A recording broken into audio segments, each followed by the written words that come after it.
Boa noite, senhores. Como vocês se apresentaram anteriormente, eu vou me apresentar.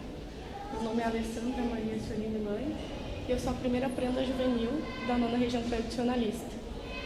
Como o tema proposto pelo MTG para a mostra dessa ciranda de prendas é literatura regionalista e escritores regionalistas, eu escolhi falar sobre a vida do escritor Érico Veríssimo. Por ele ter nascido na cidade de Cruz Alta, e também porque a gente não pode falar sobre literatura regionalista sem mencionar Érico Veríssimo, porque foi através dele, da sua obra Do Tempo e o Vento, que ele levou a história, o nome do nosso estado além fronteiras, e ele conseguiu contar de forma romanceada fatos importantes da história do Rio Grande do Sul. Para minha pesquisa de campo ser mais rica, eu, juntamente com a invernada cultural da minha região e do meu CTG, de Castilhos, fomos até a cidade de Porto Alegre e visitamos o seu filho, o senhor Luiz Fernando Veríssimo. Lá ele nos contou que, apesar do seu pai ser uma pessoa muito introspectiva, ele adorava receber visitas, e dentre elas estava um importante tradicionalista, Paixão Cortes. Ele nos contou também que, apesar do seu pai não ter conseguido terminar os estudos, pela grande cultura de Érico, ele foi convidado para ministrar aulas de literatura nos Estados Unidos. E lá ele permaneceu por vários anos ministrando essas aulas. Depois dessa visita, para conhecer um pouco mais sobre a vida do autor, fomos até a cidade de Cruz Alta, no Museu Érico Veríssimo, conhecer as peculiaridades sobre o autor. E dentre várias fotos, objetos, eu descobri uma réplica da cidade fictícia de Santa Fé, como consta demonstrado, que foi a cidade que se desenrolou a obra dele Do Tempo e o Vento. Buscando mais assuntos para a minha pesquisa, fomos até a professora de literatura Terezinha Militz, que nos contou e nos fez ver a importância de Érico Veríssimo para a literatura regionalista e também para o estudo dos jovens. Eu li várias obras de Érico Veríssimo para montar a mostra, mas me detive principalmente na obra Do Tempo e o Vento, porque foi ela que lançou o nome de Érico Veríssimo como um grande escritor regionalista. Érico Lopes Veríssimo, ele nasceu em Cruz Alta no dia 17 de dezembro de 1905 e desde muito cedo ele mantinha o hábito da leitura. Ele lia escritores tanto brasileiros quanto estrangeiros, como Vinícius de Moraes, Eça de Queiroz.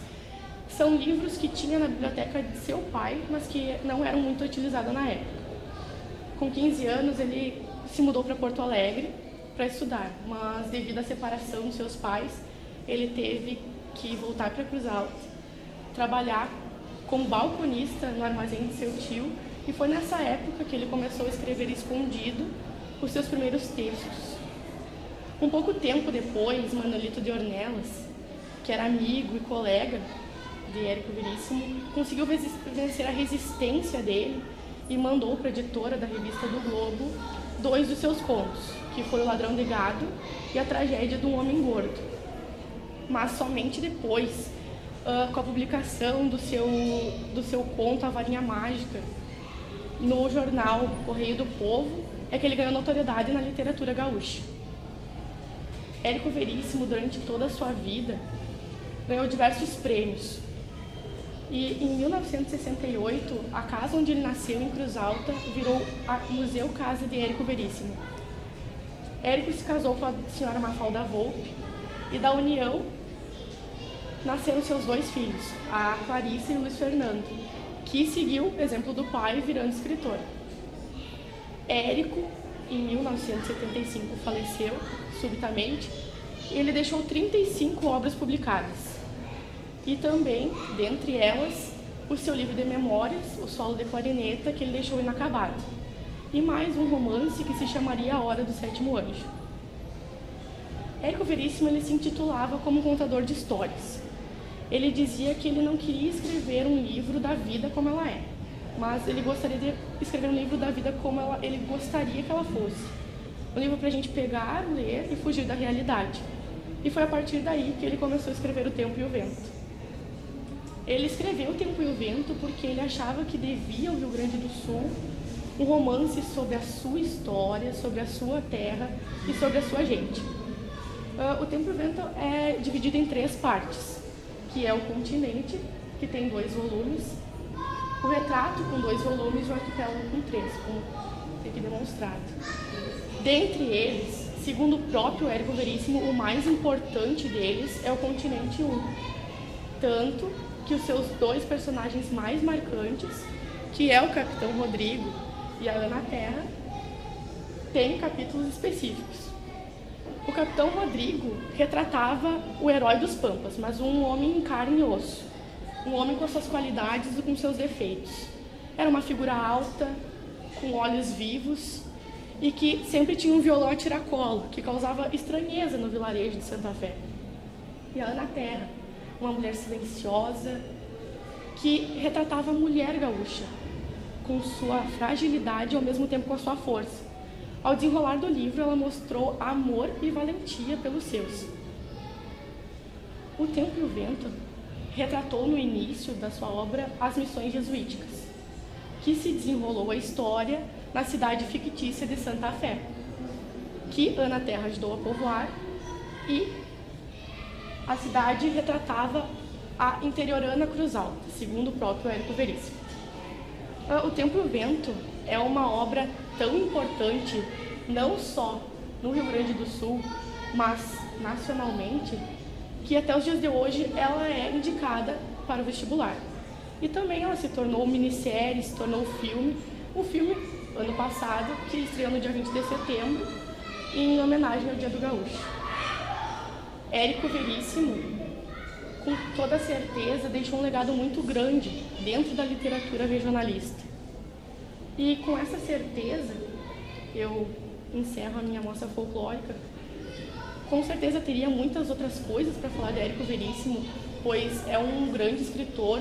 A sua obra, se a gente fosse entrar a fundo em todas as suas peculiaridades, a gente podia ficar, quem sabe, anos falando sobre ela. Mas deixo a vocês também o convite de visitarem a minha nona região tradicionalista e o Museu Érico Veríssimo na cidade de Cruz Alta.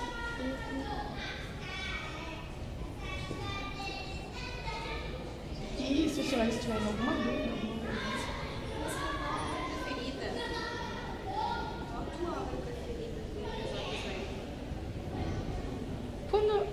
confesso que quando comecei a preparar a mostra, eu só tinha lido a trilogia do Tempo e o Vento.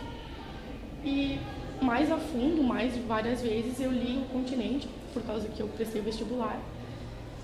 Mas, no desenrolar da história, por ler as outras obras dele, como Olhares do Campo, o que mais me deixou intrigada, não, mas encantada, foi O Solo de Clarineta, por ser as memórias dele, por falar da vida dele, de como ele pensou cada livro, como foi a infância dele, ele contando a infância dele. Então, para mim, é o livro mais, não importante, mas o melhor dele é o Solo de Clarineta. Aqui você procura uma história dele. Ele escreve um livro que... É um romance, ele não se... Um romance que é a história do Rio Grande do Sul. Isso. Aqui ele procura esse desejo dele de escrever É que ele escrevia romances sobre a história de Porto Alegre. Não romances urbanos sobre a história de Porto Alegre. Mas acredito, até perguntei para o Luiz Fernando sobre isso, que ele devia ao Rio Grande do Sul porque ele achava lindo a cultura gaúcha, tanto que seu amigo Paixão Cortes devia comentar com ele várias coisas.